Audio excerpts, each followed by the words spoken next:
Well, hey, good morning, everyone. Welcome to the Monterey Bay Aquarium here live, hopefully, all across the internet. My name is Patrick. I work at the aquarium here in social media. Joining me from her home a few miles away. Oh, my goodness. We've got a little bit of noise over there, maybe revealing our special guest here. Joining us from a few miles away, we've got Emily. Emily, how are you doing today? I'm great, Patrick. Thanks. Hey, everyone. Thank you so much for tuning in. Good. I was about to say good afternoon because we're so used to afternoon streams, but it's still morning here. Good morning, everyone. Hey. Yeah, good morning. Thank you so much for tuning in, everyone. We should be live on Twitch, on YouTube, on Facebook, on Periscope, and Twitter. Thank you so much for being there, everyone.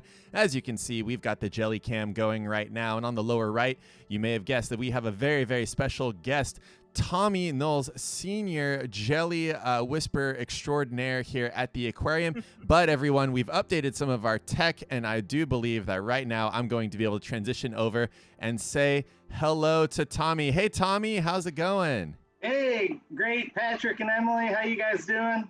Oh, we're doing excellent. Tommy, you are Great. full screen right now. We can see you. We're waving. There's Cool. Tommy. I can even take away our icons here right now. Because you can see who's talking. Tommy, can you tell us a little bit about where you are right now and what your job is here at the aquarium? So I'm a senior aquarist, and I specialize in jellyfish. So I am in the jelly lab. I'm in our little office area that kind of sticks off of the lab where we culture all the jellies and do a lot of the behind-the-scenes work for the jelly exhibit. That's awesome. And if I just put the Jelly Cam back on over there, I know that the Jelly Cam has become a staple for many, many people in their time in quarantine, wherever they happen to be sheltered in place, maybe in their workplace or in their home office. That third monitor or second monitor just full of jellies all day long to help them through their work. Can you tell us a little bit about those sea nettles that we have there in view, because they are very well known at this point across the internet? Tell us about those jellies that you take care of there. Well, that's our biggest exhibit. When it was built, it was the biggest jelly exhibit in the world, but I think there's bigger ones now. But it's still a real special exhibit, and it has about 106 sea nettles at last count on display in there, and it's a mix of cultured and wild caught. I'd say it's more cultured jellies these days. But yeah, being right next to the bay here, we're fortunate that when we can get out in the bay and find some nice, big, beautiful sea nettles to put on display as well. That's awesome. And by cultured, you mean not just that these jellies are getting a good education in your jelly school, but that they're homegrown here at the aquarium, and that they are essentially your babies, right? You're growing them here at the aquarium. Yeah. Our, we grow thousands of our own little jelly children here, and so yeah, we're basically getting a few jellies that we collect from the bay to reproduce in the lab, and we grow thousands of little jellies from those few that we collect. So yeah, for the most part, we try to just culture as much as we can. Really, you can't always rely on all the jellies we want and need being out in the bay all the time. It can be very kind of sporadic. So being able to grow as many jellies in the lab as possible is great. Oh, that's wonderful. Emily, we've been live here for just a few minutes already, and I'm sure many folks out there are just very excited to see your wonderful face there, Tommy. In the Jelly Lab, we've got beakers and lots of sciencey looking stuff behind you, so really looking good. Emily, what kind of questions might we have for Tommy here just right off the bat? That's a great question there, Patrick. We've actually got lots of folks tuning in. Hello, everyone tuning in on Facebook right now, Twitch, Periscope, and YouTube. Hello, everyone. Couple of questions. I'm going to throw two of them at you right now. One has popped up a couple of times here, but I'm going to start with the one that's a little bit more pressing. We've been using this phrase that you're culturing jellies. Tommy, Yeah. that doesn't mean that we're like playing classical music for them or Right, anything right. like that. What is Yeah, culturing jellies sometimes, mean? sometimes. Yeah, sometimes. Sorry. So what does that mean to culture a jelly? Yeah. Okay. Yeah. So I've been throwing that kind of jargon around a little bit. So basically, we're getting jellies to reproduce in the lab. So to break it down, we'll go out on our boat and go around the bay and look for adult jellies to bring back. So we want jellies that are mature, ready to reproduce, and ideally male and female. And there are some jellies, comb jellies. Many of them are both male and female at the same time, but all the Cnidarian jellies are either male or female. So we have to come back with both. So we'll bring them back to the lab. And there's a few different methods we could use. We could send them on a group date. So maybe we've got, 10 little jellies and we haven't looked at them all under the microscope to know if they're male or female. So we'll say, okay, there's 10 of you. We'll put you in a dish or a little tubby and send you on a group date overnight. Just kind of leave you there overnight, let them go through a dark and light cycle. And then if things go well, they'll have spawned and there will be either sperm and eggs in the dish or fertilized eggs and little larvae already swimming around. So that's one way we could do it, or we could get out some tweezers and extract a little bit of the gonad tissue and remove a little bit of sperm and egg and mix them together in a dish and do kind of a little jelly in vitro fertilization. And we can get the eggs fertilized that way. And then so in the morning, ideally, we've got larvae swimming around in our dish. It doesn't always work perfectly, but hopefully it does. And then we just encourage those larvae to settle on stuff in our lab. So there are some jellyfish that those larvae will grow right back into the medusa phase, the jellyfish that we're used to seeing swimming around. But many jellyfish species, the little larva doesn't develop right into a jellyfish. It attaches to the bottom, or attaches to some surface and grows into what we call the polyp phase. So it's this other phase of the life cycle.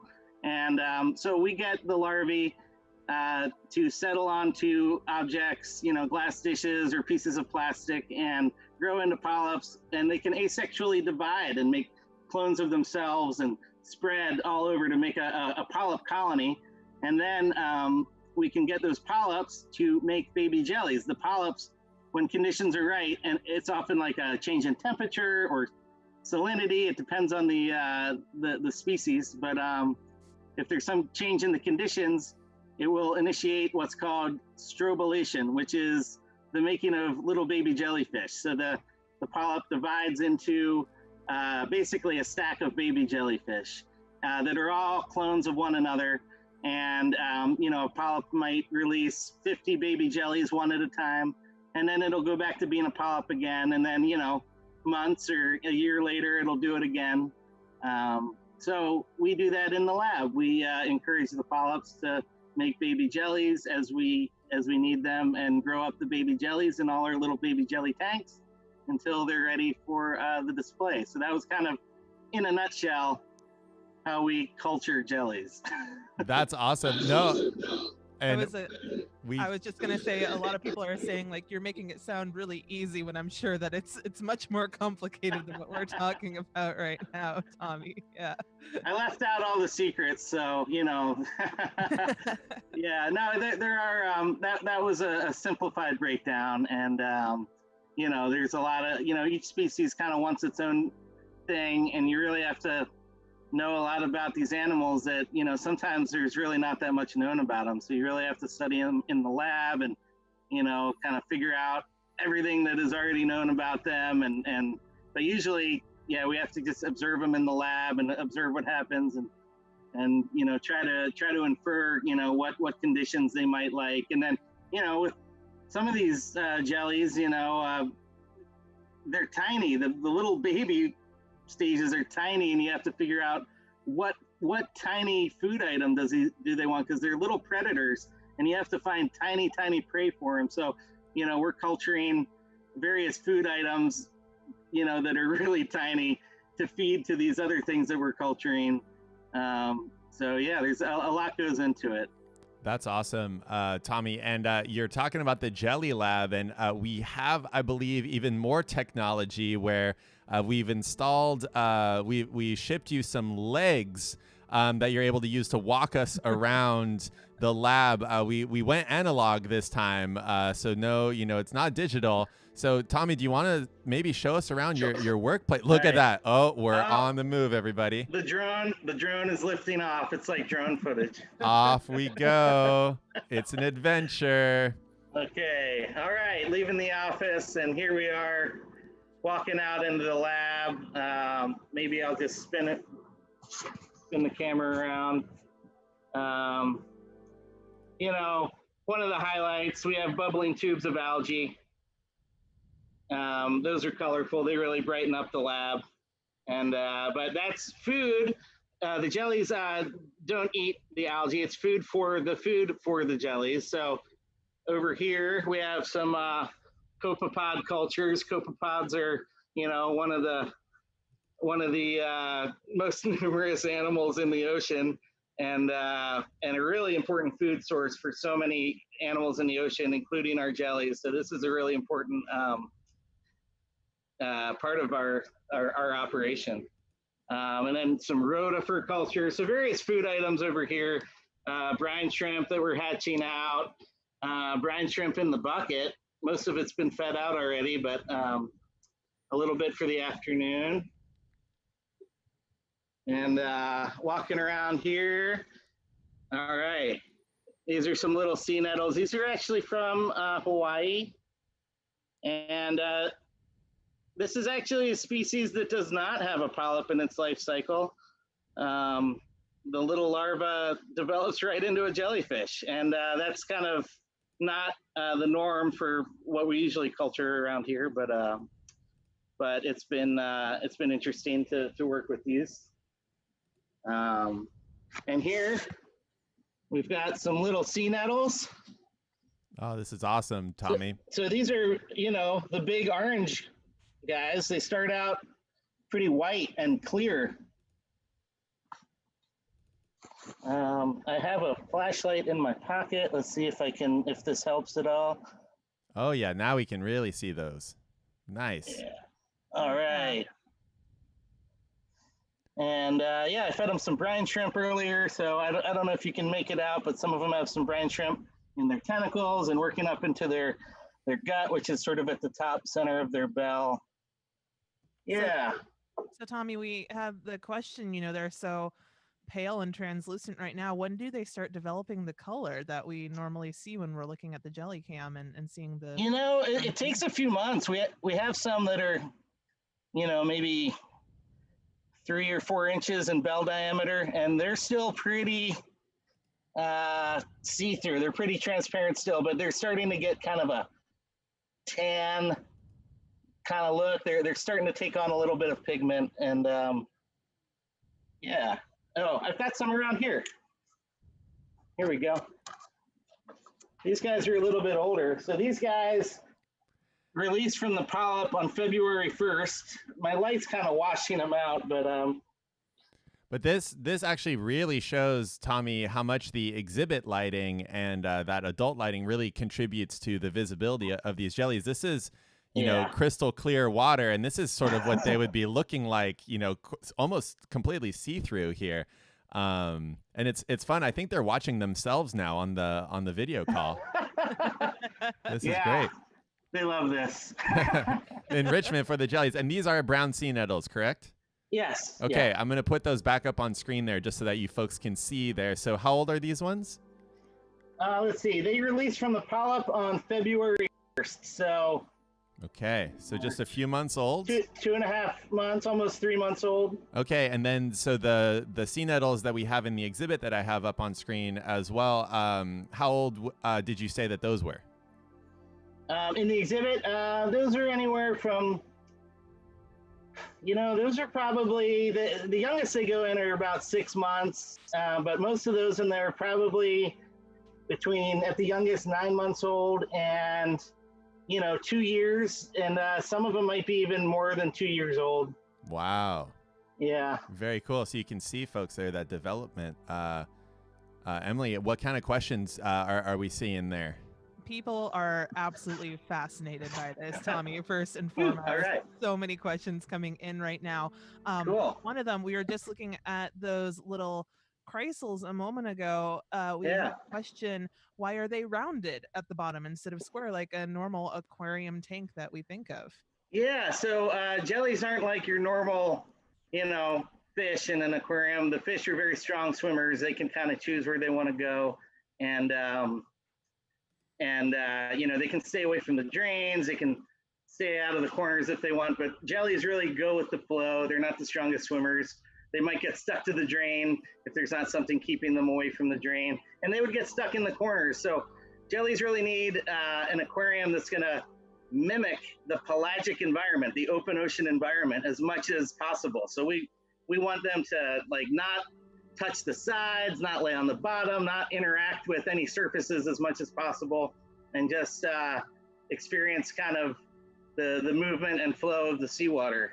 So the rounded edges on the bottom really help that flow of seawater. So we'll see if how well I can illustrate this. So this is we have some baby moon jellies in here. These are just a few weeks old.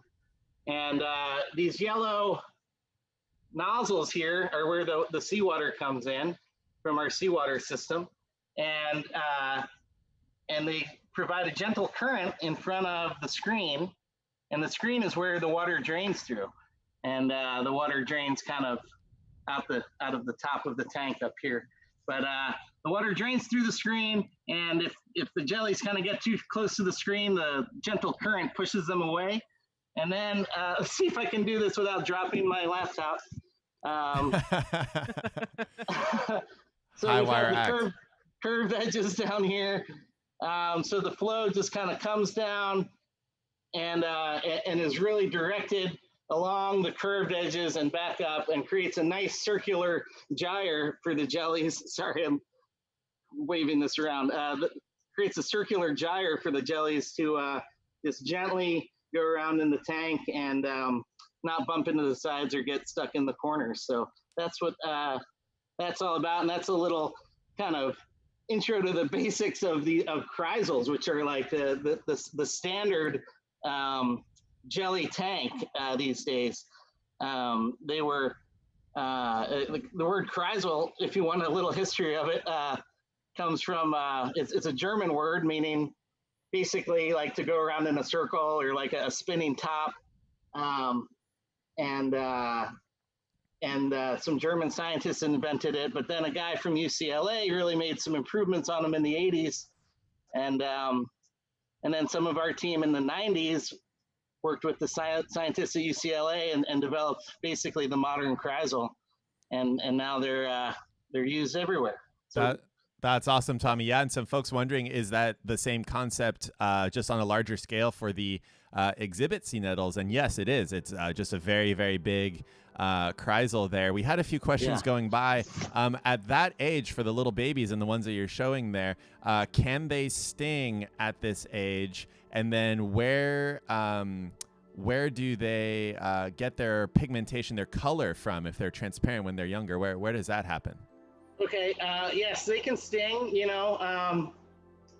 Moon jellies have a very mild sting throughout their life, so I kind of I will touch them without kind of worrying about getting stung.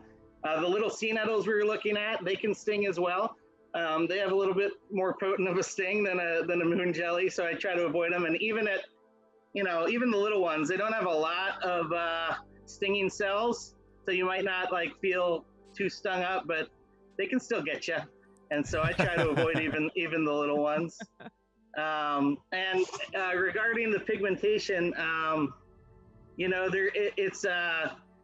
it's in their DNA. So they're not picking it up from any food. They're creating pigment from the food that they eat. And it's not really influenced much by what they eat. They're going to be the color that they're kind of programmed to be. Gotcha. Awesome. Thank more or you, less. Tommy. Emily, what else are the folks asking there? Yeah, I love this question here, Tommy. People are wondering, what are jellyfish made of? Obviously not jelly, but they still feel very gelatinous. Can you talk about what actually makes up a jelly?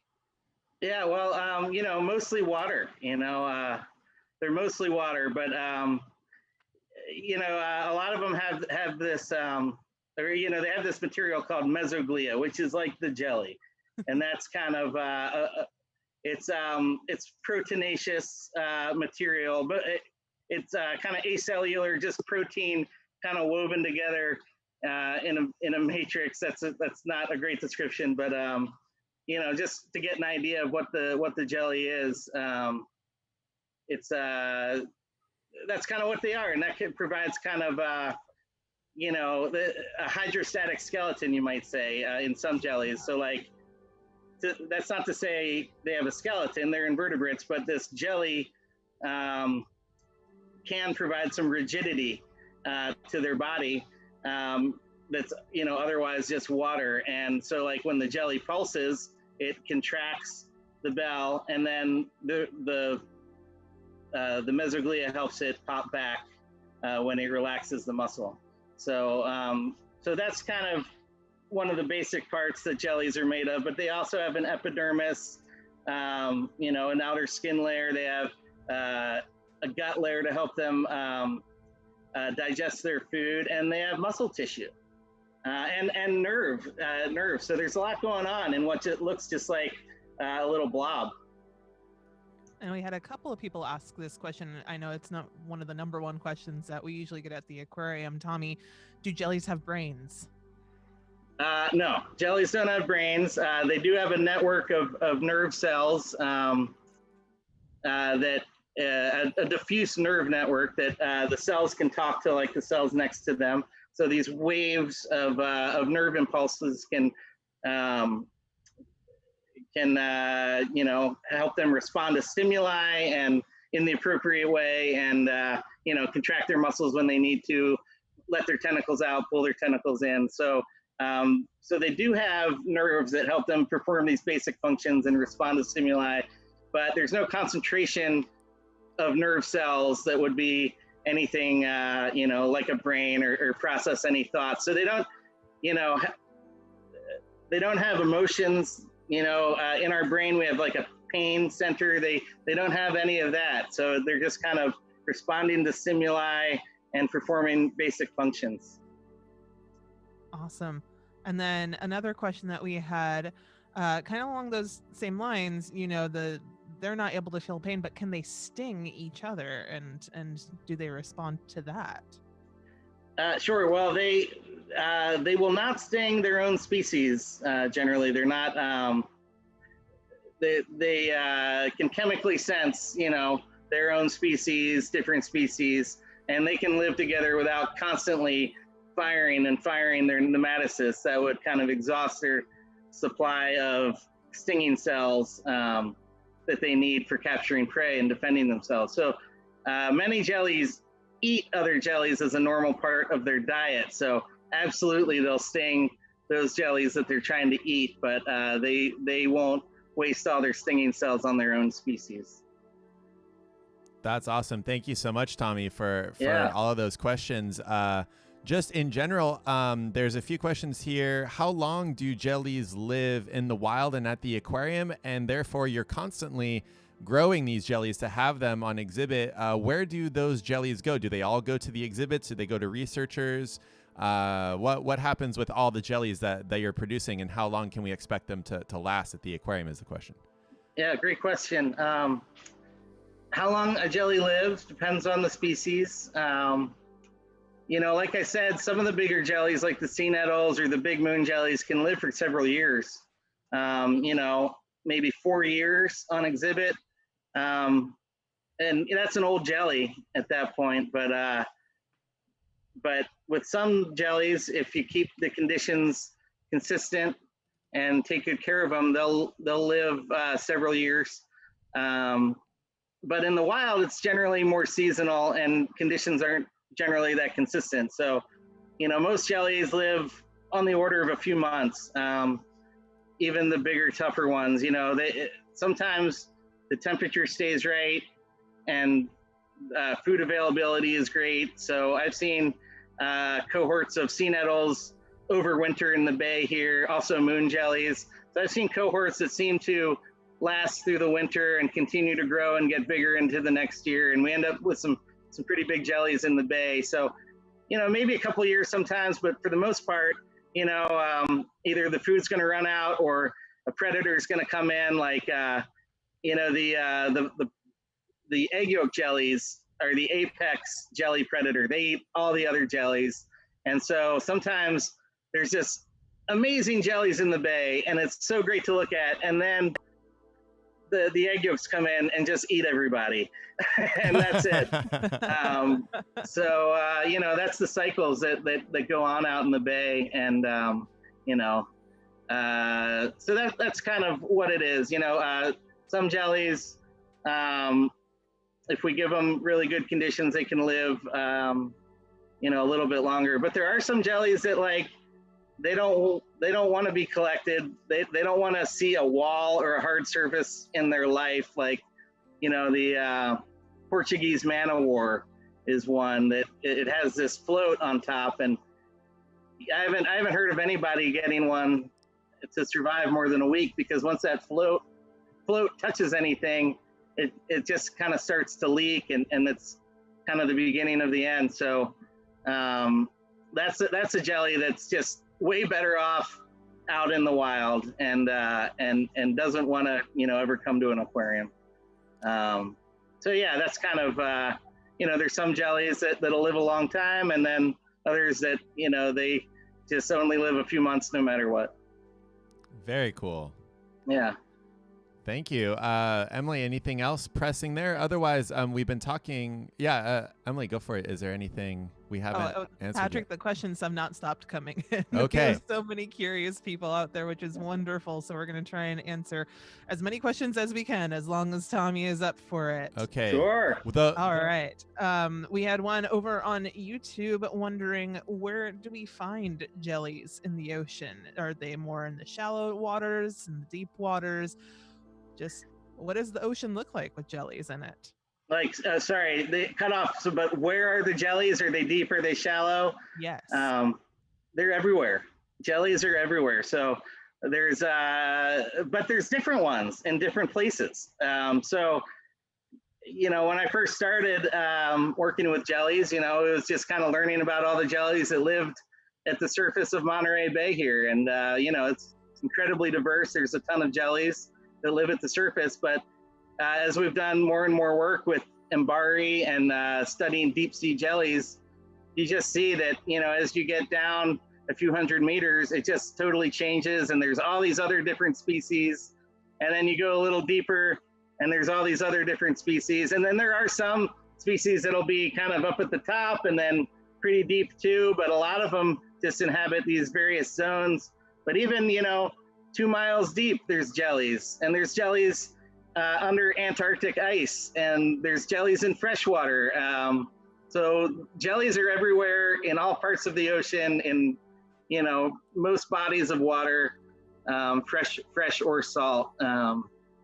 Yeah, you'll find jellies, but yeah, different ones, and they look different. They live different lives. They even some that like maybe look the same, deep and shallow. They might eat totally different things and require totally different water chemistry.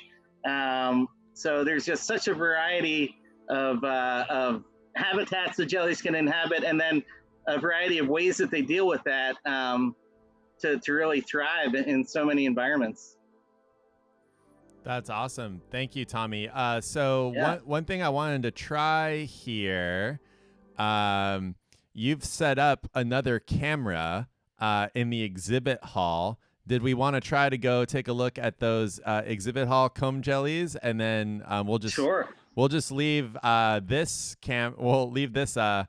this device here with you, and then I'll transition us over to the Jelly Cam, and then maybe we'll see you in the exhibit hall. How does that sound? Okay. I could walk with this. Should I just walk out there carrying my laptop? We will probably lose connection to you. So if you just want to leave that there, and then we'll do some talking. Gotcha. I'll do some trickery here. But folks, Cool. Tommy has set up a special camera experience for all of us over outside. So, okay, it's just my phone, but it's awesome. Okay. All right, Tommy, we'll see you in a sec. All right. So for those of you folks that are just joining us, my name's Patrick, and joining me from a few miles away, we've got Emily. Hey, Emily. Hello, Patrick. And we've got Tommy Knowles right now with us.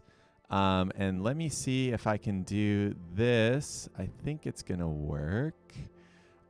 So the world might be a little bit sideways once we get there, everybody. But we are now live in the exhibit hall from Tommy's phone, looking at one of our comb jelly exhibits. So Emily, we're looking at some comb jellies here, and we should be seeing Tommy arriving very soon.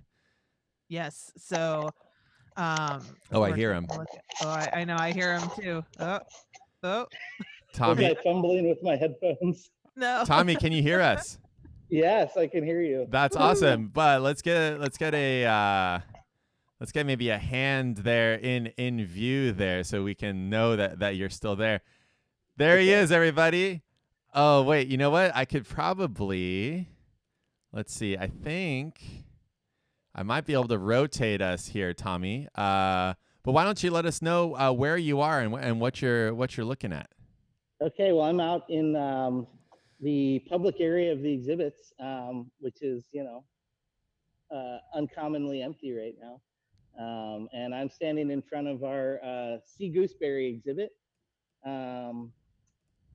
There's no jelly cam on this exhibit, but I think it's one of my favorites. So I thought I'd, let people take a look and see how these guys are doing. And these are all cultured jellies. No one knew how to culture these, most comb jellies a few years ago, and we had a big breakthrough and figured out how to culture several species of comb jelly. So these are the 6th generation of this species, F6, as they say. I'm sorry, these are the F5s. We have the F6s in the back that are just growing up. So anyway, we're very excited about these and about this line that we've been growing. That's so cool, Tommy. I have us rotated now, so if you wanted to walk by in front, people will be able to see you, and you are currently standing on Earth as intended. There you go.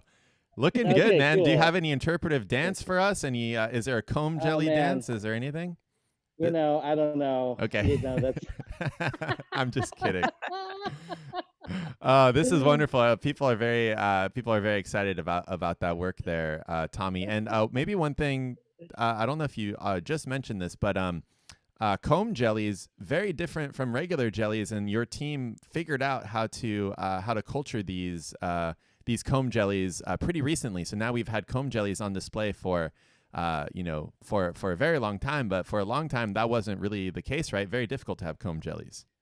Right. This is these are species that weren't able to be cultured, and they're very delicate, and very, they're not very long lived in the wild even. So, they just have very different requirements than most jellyfish. Not even to mention fish, but so it's very difficult to keep them for a long time in aquariums, and then you have to kind of wait for them to show up in the bay since we couldn't culture them. So we could only display them a few months out of the year.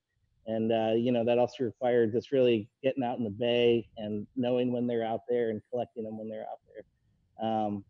So it's been really important to learn how to culture these. And really the trick, is how do you get the little babies to grow up? And that's the trick with culturing most things. I think a lot of these jellies they will spawn without too much trouble. So getting little larvae isn't the problem. But what do you feed these microscopic larvae, and what kind of tank, what aquarium do you keep them in, that's gentle enough to to keep alive this really delicate thing, but also has enough water flow to keep the water clean and everything. So a lot of problems had to be overcome. But it's been great to be able to culture them and to have foam jellies on display consistently.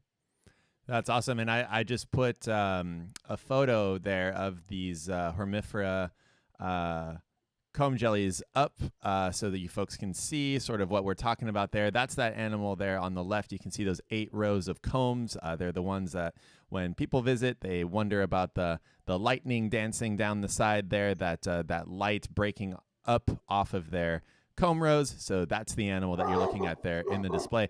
And that's Trooper there in the background. Hey, Trooper. Hello, Trooper. Sorry. No, that's fine. I think I can swap that image over to have Trooper there on display here in just a second. But Tommy, this is awesome. Thank you so much for showing us that spot.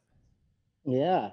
If you want, I could walk around with you guys and just kind of walk through the behind the scenes. Yeah, we can give that a shot. We might lose your connection at some point. We'll let you know if that happens. But gotcha. Yeah. Emily, what questions do we have in the chat here while we go for a walk? Yeah, great question. A lot of folks just absolutely enamored by the jellies, just like us, Tommy, and wondering, how does one become a jellyfish aquarist? Great question. And also, apologies, I'm going to probably shake the camera while I transfer it over here. Well, I'll just tell you my, brief life story. Sorry for this bad camera angle. Here we go. All right. And now you are sideways. Now you're upside down. Here, give me. No, wait, this is way better.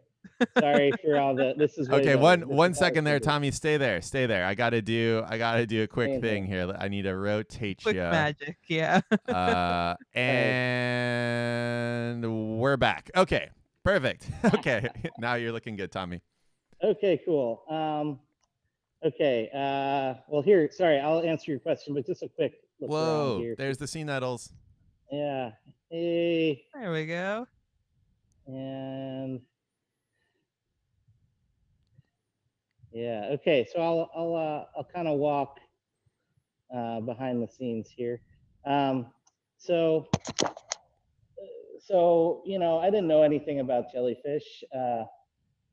Coming out of college, but I knew in college that I wanted to study marine biology, and I got some marine biology experience in college, and got certified in scuba diving. And coming out of college, I had no idea what I wanted to do. Tommy, we're about to lose you there. If you want to head back towards the exhibit.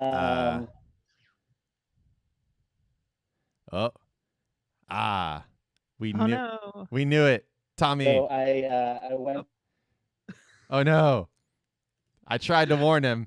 Okay, we're gonna put the CNL cam back. Oh, there he is. He's back. He just made it back. Can you hear me? I'm sorry. I was just in this totally concrete hallway. Yeah, that is definitely something. Now I'm back. That is definitely something for folks out there kind of wondering how the Wi-Fi works at the aquarium. We are surrounded by water and concrete at the aquarium, two things that Wi-Fi signals do not enjoy. So we lost Tommy there for a second, but now we're back with you live. Tommy, you made it. Okay, so I don't know where you lost me, but I'll just sum up. Basically, after college, I was like, what do I do?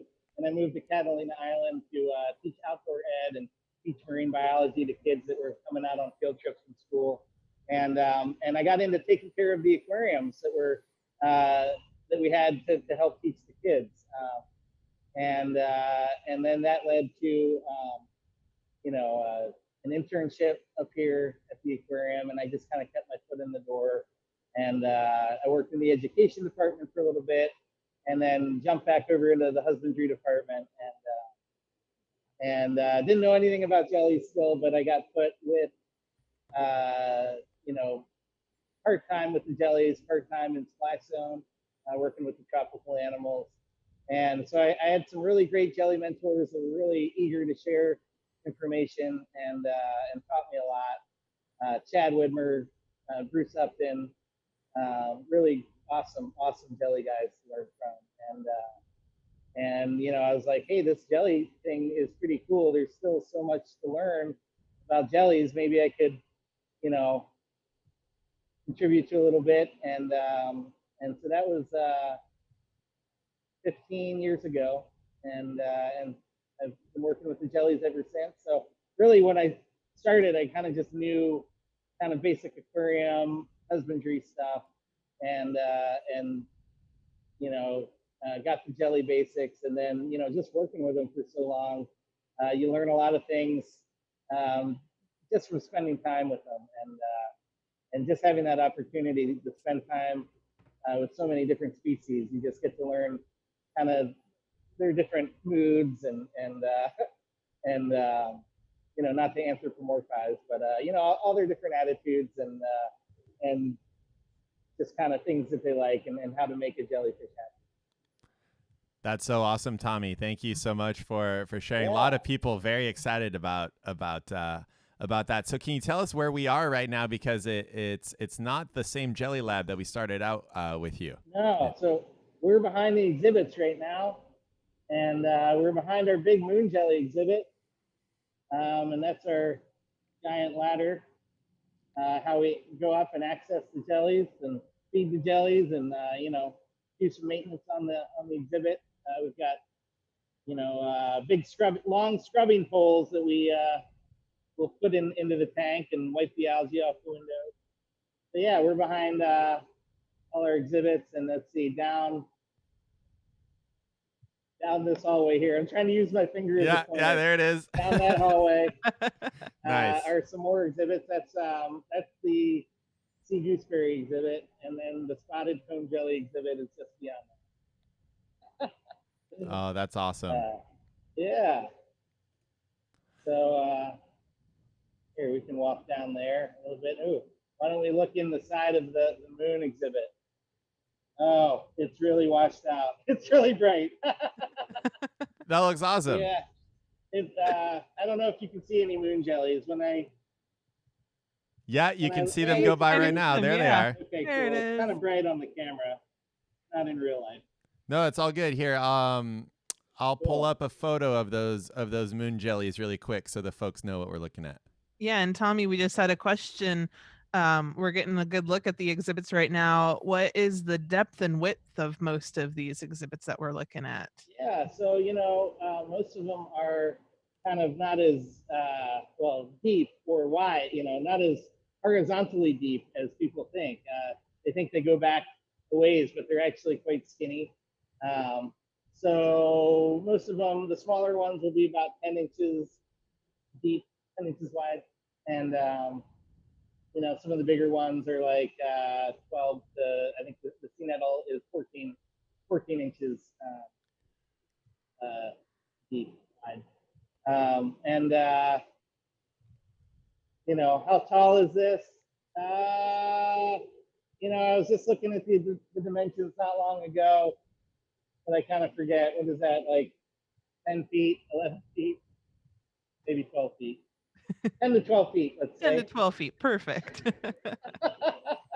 That's awesome. And, you know, I'm not very tall, but, you know, maybe that's, you know, I don't know. This exhibit might be like 7 feet tall. I'm only like 7'1", so. Okay. That's awesome. And so behind you, Tommy, as well, there are tanks all along the walls as well. We should just point that out to people, that behind the scenes of every exhibit we have at the aquarium, there are loads of areas behind the scenes for other animals. And in particular here, this jelly hallway filled with other jellies that are being grown at the aquarium, right? Yeah. So, you know, for each exhibit you see, you know, there's got to be at least 3 other exhibits behind the scenes that support support that exhibit. You need lots of space to grow these animals up, and for each exhibit, there's kind of the next generation that's coming up behind that, and maybe the next generation that's coming up behind that. So we have to kind of keep the jellies growing, keep them flowing and growing, as people say, and yeah, a lot of space is required if you're going to do it right. Really culture the jellies how they're supposed to be. Tommy, do we have any teeny tiny little babies that we could show the folks? Someone was just wondering if there's little babies. I have some very tiny jellies right here. They're not babies. The adult size is just very small. So I don't know if that qualifies to help answer this question. But here are some tiny jellyfish. Whoa. So this is Sarzia is the genus. That's awesome. Yeah. That's great. Yeah. And yeah, these are all cultured. There's like hundreds in this tank here. Yeah. So those are some little ones. They're not babies, but most of the babies are back in the lab. So as we head back to the lab, I could show, more babies if we go back that way. That's awesome. Can we see the sea nettle exhibit is the request. We're coming up on it, I know. Well, you guys are asking all the right questions at the right time, because this is looking into the side of the sea nettle exhibit through some old lights here. Sorry, it's hard to get my selfie stick. Anyway, I don't know if y'all can see. Yeah, we can see pretty well there. Okay, cool.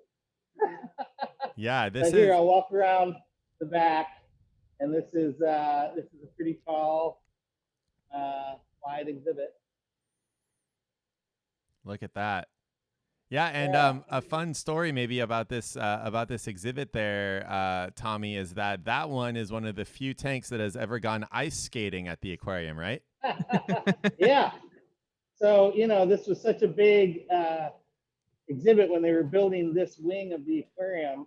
This wall behind me, they actually had to crane in the exhibit into the building before this wall was built. So they kind of craned it over, and then they had big straps underneath holding it up, and they had to figure out, okay, when we put it down, how do we get the straps out? And so they thought about it, and someone was like, well, what if we put it on blocks of ice and then melt, take the straps out and then melt the blocks of ice? And the way the story goes is people were like, no, that won't work, and then they spent like 2 or 3 days kind of thinking of all these really complicated ideas. It just seemed really impossible. And then they were like, hey, what about that ice idea? And so they put this 2,000-gallon giant tank on ice. I mean, look how thick this acrylic is. Sorry, my camera work is bad, but no, that's great. That's some serious acrylic there. And so they put it down on blocks of ice, and then carefully, with like, I don't know, heat guns or hair dryers, got the I don't know if that's true, but somehow they got the ice to melt very evenly, and then just gently set this huge tank down on the ground without stressing it too much. So really cool, interesting way to solve a difficult problem. Nice, Tommy. That was very cool. Yeah. Emily, where should we go to for questions? So many people asking. And yeah, Trooper was very excited about that Trooper as had a well. question, yeah. Trooper has a question. Whoa. Hold on, Tommy. Who's that? Yeah. Oh, I'm sorry. Don't mean to interrupt. No, please do. Are you kidding? This is the best kind of interruption. If you're gonna show us Leucothea, we need to talk about that. I'm gonna pull up a photo here real quick. People often ask, "What's your favorite jelly?" And this is it: Leucothea pulchra, the spotted comb jelly. This is a comb jelly, and early in my jelly days, just keeping these guys alive. It's just such a challenge. They're like a wet tissue. They're so delicate. They could very easily break apart. So just keeping them in an aquarium was quite a feat. And we always said if only we could culture Leucothea, that would be just the ultimate. And then in let's see if I can remember my years correctly. I think it was the end of 2017. We collected 4 of them down by the wharf in Monterey. Our collector, Kevin Lewan, one of our collectors, brought them back, and we spawned those 4. And from those 4 parents, we've made 3 generations now. We're looking at the 2nd generation, but we have little babies in the lab of 3rd generation.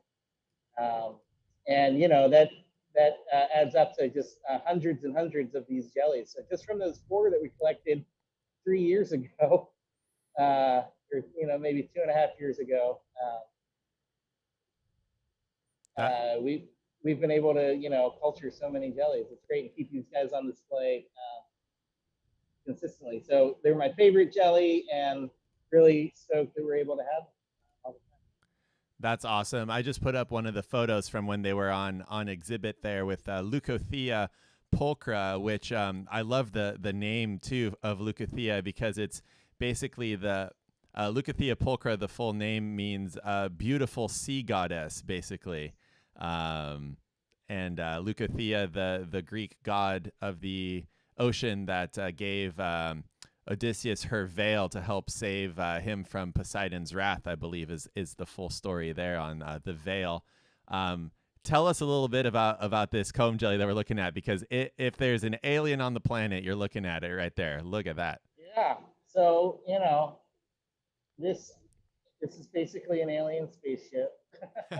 Yeah. So the lights that we see moving, they're not creating that light. They're just diffracting the light that I'm shining on.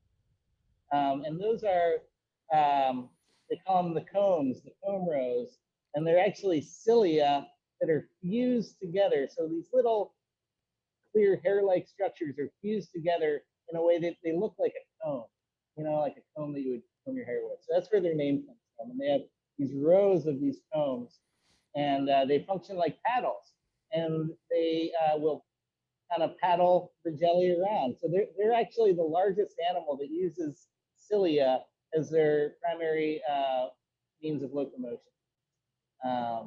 So what we see here, these waves of rainbows, are their cilia moving in these wave-like patterns to help them move around. Now you see these like arm-like things whipping around very hypnotically. These are called the auricles. And just from watching them, in the tank, they'll grab, little baby fish with it and shove little fish larvae in their mouth. And so it's really interesting, how they can use it kind of like an arm, kind of like wrap it around like a shrimp or a little fish. And it's amazing that these things that are like, so delicate can take down something as robust as like a shrimp with a shell, or a larval fish. But yeah, that's what's whipping around there, and you can see all the food in their gut. Actually, I fed them a bunch of mysid shrimp this morning. Right in the center, it's got a belly full of mysid shrimp, and they also have a little bit of mesoglia as well. These guys eat other jellies, so I fed them some mesoglia. That's fascinating, Tommy. Thank you so much. People are so thankful for that explanation. Yeah. Emily, what else can we ask of Leucothea here? Well, I want to be mindful of Tommy's time here. So this might be kind of a good question for us to wrap up on. I saw a question go by earlier about kind of jellies in general. Are there populations out in the ocean getting larger or smaller? And what are some of the conservation issues related to jellies? That is a great question. And a complicated question, and hard to answer very quickly, but one thing with understanding jelly populations, I don't think there's like I don't think there's a lot of work out there assessing jelly populations. There's some work, and with drone technology, I think there's more capability of trying to, whoops, am I sorry. I think there's more capability of covering a lot of ground and trying to assess jelly populations. But I don't think there's any general sense that jellies are suffering. You know, jellies are sensitive, and they won't survive everything. But these days, I think there's a sense that, you know, other animals are being more affected by the changes in the ocean than jellies typically. Although with warming oceans, anecdotally, we're seeing, you know, the ranges of jellies shifting northward. You know, more jellies that you might see in warmer water being seen a little more towards the north than they might historically have been seen. But I think, you know, conservation issues having to do with jellies, you know, sometimes it has to do with jellies as invasive species. And cone jellies in particular, not Leucothea. that would be interesting if Leucothea invaded everywhere. But there's a different cone jelly, Nemeopsis, the warty cone jelly. I think it can have some different common names, but Nemeopsis ladii is one that has invaded the Black Sea and some other bodies of water where it hasn't historically lived. And that's happening a lot through ballast water, as ships take in water for ballast in one area and then, you know, cross the world and pump that water out somewhere else. That can lead to invasive species being introduced to areas where they weren't known to be previously. So, so some of these cone jellies of this particular species have gotten into some areas and are competing, you know, with local fish species for resources and things like that. So that's some of the conservation stories. And there's not so much about like jellies being negatively affected yet by climate change. Although I don't think we should, you know, think of jellies as like being able to survive anything, because they need good food and good water quality too. Yeah, Tommy. Sorry to interrupt. Maybe we can see you heading back over to where we started out. You want to do the full circle back to the Jelly Lab? Yeah, sure, man. All right. Let's see, so you might lose me. You know, I'm not going to go through that concrete hallway. I think I'm just going to go through this way. Yeah, if we go the other way, I'll be able to see you come back in here. I'm ready to transition to the sea nettles, which are just behind you, just in case. Yeah, there we go. Thank you so much, Tommy, for that. That was an amazing response there. Yeah, my pleasure. All right, now we're out into the hallway. Serious behind the scenes here. Oh yeah, look at that stairwell, everybody. Our new freight elevator. Pretty excited about that. Oh, nice. Yeah, it's not open yet. Okay. Getting there. Yeah. So this hallway, this is like just, you know, your average hallway, but you got some serious plumbing up here if you're into that. You've got head tanks. These are, you know, these provide seawater down to the cephalopods and all the animals downstairs. And I mean, this looks like a normal concrete wall, but there's 1 million gallons of water on the other side of this wall. This is the side of the open sea exhibit right here. So every time I walk down this hallway, I just kind of like, you know, thank this wall for double check, make sure that everything's solid there. Yeah, yeah. You know, I'm the guy, you know, looks in on that wall. Okay, back in the Jelly Lab here. Oh, we're back in the Jelly Lab. Awesome. Yeah. 1 hour on the dot there, and we are back.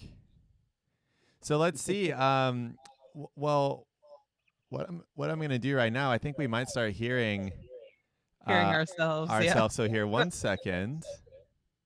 Let me just mute that one, and then unmute the computer. Okay. Ooh. All right. I think we're good. I think we just saw everyone. Well, hey, that's all of us. There's double Tommies over there because we were doing that. But yeah, here we all are. Thank you so much, Tommy. That was an amazing tour. That was fantastic. Yeah, my pleasure, man. I might be getting double audio here. It's all good. It might be from your headphones. Let's see. Let me unmute you there. Okay. Nice. Cool, man. Yeah, my pleasure. Really great to hang out with you. And, you know, I haven't seen you in real life in a while. So, you know, good to see you guys on the screen and get to hang out with you guys. Good times. Absolutely. That was so much fun. Yeah, Emily, what can you see from the chat there? Oh, so much thanks there. I think that you're seeing the same thing of just the hundreds of messages coming in right now, just saying thank you and how wonderful this was. This was so much fun, Tommy. I have missed seeing all of our gelatinous friends in the aquarium. I've missed seeing you. Lots of people thanking you just so much. Thanks for the behind the scenes tour, for all of the education, and for your excitement and your passion for jellies. Everyone should be this excited about jellies all the time. I agree. Couldn't agree more.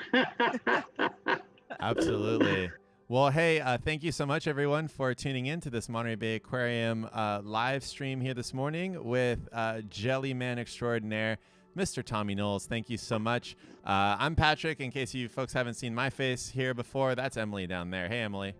Hey. I think we can give a socially distant high five. Look up at you guys and say, yeah, high five.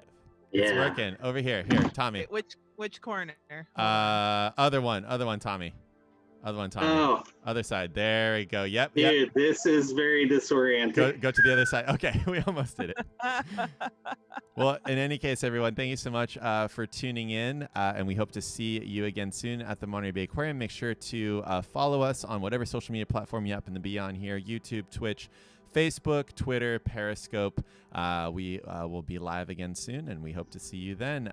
With that, I'll transition us over to the Jelly Cam. Thank you, Tommy, for all your work with the jellies, and we know that the Jelly Cam has been so helpful to so many people. Thank you so much for that. Yeah. All right. Thanks for loving the jellies, everybody. I appreciate it. Right on. Okay, everyone. Thank you so much. We will see you again soon at the Monterey Bay Aquarium. Bye, everybody.